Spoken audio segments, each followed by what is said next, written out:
it's going to take a lot of work to make shirring happen, but worth it, and hopefully you can like refer back to this video and it will be very useful.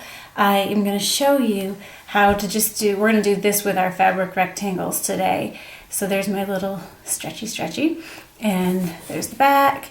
And the very first thing we're going to do is load our bobbin. The elastic thread, which I have a bunch of them here. Here's a black elastic thread if you're doing a dark fabric. Here's white. I've only ever seen them in these two colors, but you may be able to find them in other colors. It's only ever used in the bobbin, so it's light or dark is going to matter more than a specific color. I am going to wind the bobbin. Now, in an earlier lesson, I taught you how to load the bobbin with your machine, but you can't do that with elastic. You have to load it by hand and be really careful not to stretch the elastic as you load it. If you wound your bobbin with the machine, it would pull it tight and it wouldn't work for shirring. So I've got, I'm trying to make sure you can see, I've got to just kind of, whoops, I've lost it. I'm just gonna thread it through here, just kind of hold it, do a quick grind around to tack it down, and then just kind of sit and happily hand wind your bobbin. And it's gonna go like that, and just keep going until it's loaded, because you'll be very sad if you run out of elastic bobbin thread before you're done with your project. So go ahead and load it almost all the way to the edge, and obviously I can't stress enough using a bobbin that fits your machine. And then I'll go ahead to tell you as I'm winding this, different machines are gonna do shirring a little bit differently. A front loading machine I think is the friendliest for using elastic bobbin thread. So if your bobbin loads into the front of your machine, it's your lucky day, because it should just work. Just all you have to do is maybe mess with your tension a little bit, but just a long stitch and elastic bobbin thread, and you should be good. But with a top loading machine, specifically brother top loading machines, it's actually a little bit more involved. You have to kind of take your needle plate off, just tighten a screw, and get the tension right that way instead of on your handy dandy keyboard.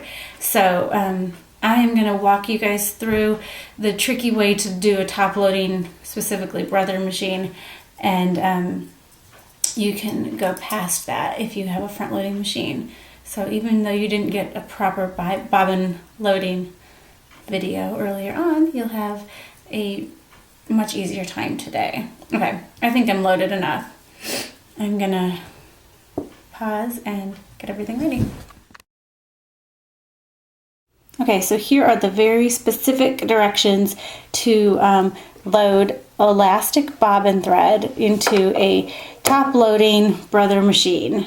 Some other top loading machines may have the same eccentricity, but brothers specifically, as I've heard from my friends as well, you'll need to do it this way. So pop this little plate up and get that out of the way. And then this also should pop up. And we're gonna set that aside for a second. No screws involved here yet. And so we've got that out of the way. And we're gonna pop this guy out too. And all of a sudden you can see the guts of your machine, and it makes you nervous, like, oh no, is it all gonna go back together? Yes, it will. Don't be too nervous. On this little bobbin housing, which you never take out normally, just for this instance, on this bobbin housing there are a couple of screws. There's a Phillips head screw, there's a flathead screw. Mine's green. Sometimes you can see it, sometimes you can't. There, you can see it. And then just a couple other things. The thing we're gonna pay attention to right now is this green screw. Now generally, if your machine has a screw, it should have also come with a screwdriver that fits it. My machine came with this teeny little screwdriver, I guess for this screw, although it didn't come with a Phillips head. Don't mess with this guy. All right, so this green screw right here, you're gonna turn it to the right as far as it'll go, and that's gonna tighten your tension for your elastic thread. I tightened it as far as it went, didn't like how tight it was, and loosened it just a little bit. Play with it.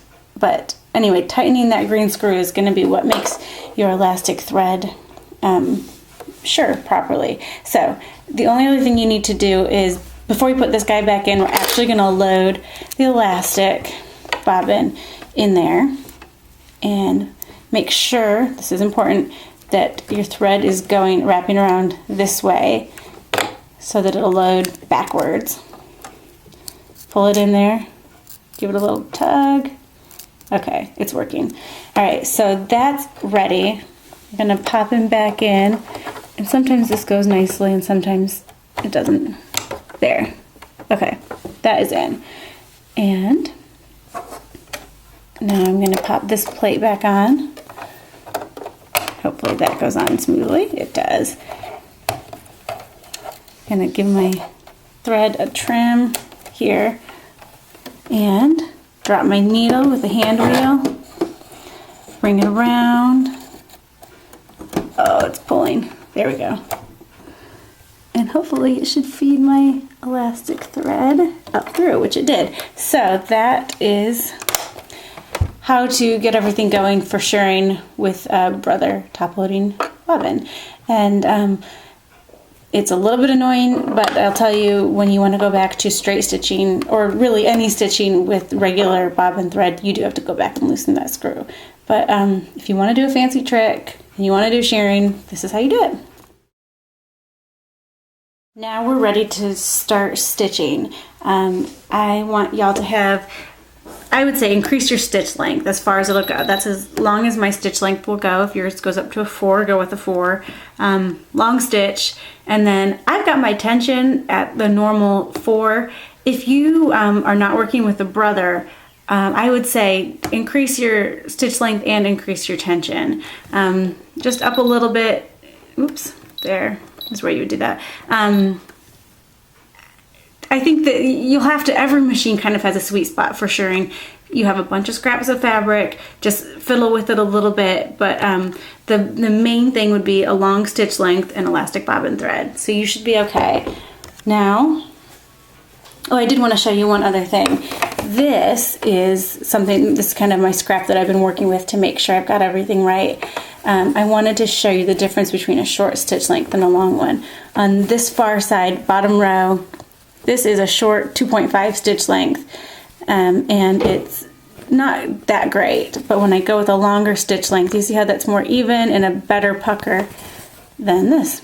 That's kind of like a teenier pucker, and these are bigger and fuller, so that is why you would increase your stitch length. All right, let's get stitching.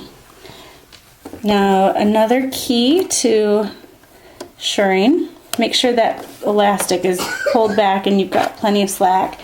And then you want really even rows. The thing that's going to make shirring gorgeous is a bunch of rows of it.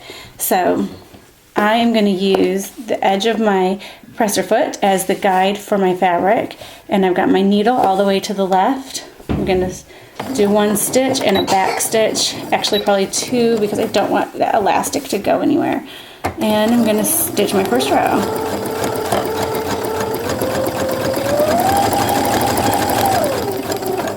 Back stitch, and then I'm going to raise my needle. You have to pull and then make sure there's no tension on your elastic when you snip it, because if you've got it pulled tight and snip it, it's going to jump right back into your bobbin housing and you'll have to reload it. So make sure there's no tension on your bobbin thread when you snip it. And we're going to go to the second row. Now we've got our first line, and we're going to use that as our guide for the second line. So line that right edge of your presser foot up with your stitch line, and stitch, back stitch, and then the key here with this is, because it's all bunchy right here, you want to pull it straight to stitch it. I mean, you could, if you stitch through it this way, it's just not going to be even beautiful puckers. So pull it straight, run your stitch, back stitch, raise your needle, make sure the bobbin thread is not tight, cut it loose, and keep going.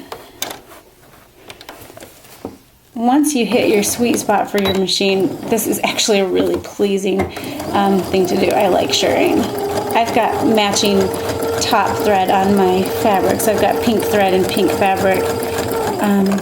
You will want to do that. I mean, normally I've been giving y'all contrasting fabric so you can see it better, but I don't know, I just wanted it to match today.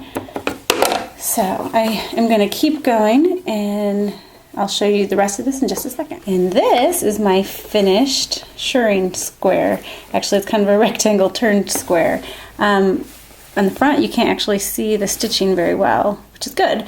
And but it's got beautiful stretch. It makes things kind of fit everybody. And on the back side, I've got my even rows of elastic. When we talked about pin text yesterday, I said don't worry about these edges on the side, because whatever you're going to do with this, you're going to be constructing it in some other way. Really the same applies here. This is going to stitch into something when it becomes whatever finished product you're working on. But if you are nervous about losing your elastic, and you know, for good reason, you can tie knots in these little tails on the end. And anyway, that's all for this guy. Now, don't forget, if you did the tightening of your screw, untighten it now, because you're going to have a crazy time trying to stitch with your green screw tightened. So that's shirring. Okay, one last thing about shirring that I want to show you before we're done for the day is if you're happy with how your puckering is, that's great. But if you want it to tighten up a little bit more, here's a trick. You can spray it either with your iron or just like a little spray bottle. And let me see if I can give you a better view. All right, and then just kind of hit it with your iron. Just kind of hit it with the steam, and it will shrink up a little bit more. That was really hard to see. Anyway. That's just going to pull all of your tucks in a little bit more and puckers, and that makes it tighter.